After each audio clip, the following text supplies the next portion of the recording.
Ungquzulwano luvele ngethuba ootishala besala ukuthatha inxaxheba kulonyulo lwequmrhu olungamele isikolo. Besithi makuqale kudakancwe iimpepha ezichaza ubume besikolo elubala. Kutyholwa ngelithi kuye kwavuka izigrogriso. Besithi sithina ke simobilizile pha ngaphandle.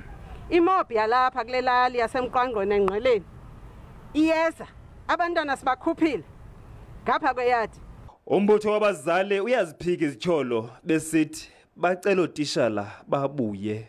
Ngaphandle intlanganiso niyigqibezele ngaphandle kufoma uklina isikolo koze kaloku nantoni ingenzeka awukho wazi utshaba lungavela kuliphi icala. Siyacela yini nazinkosi mistake yenzekileyo kuloo ndawo yenzeke kuyo kodwa mayilungiswe loo nto abantwana beqhubeleka befundiswa.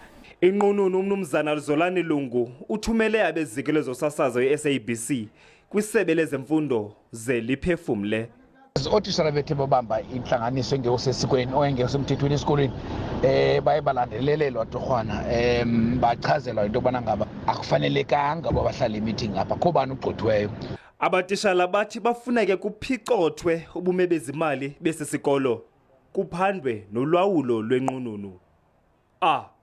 Thule Joka, kwindaba ze-SABC ndisemqwangqweni engqeleni.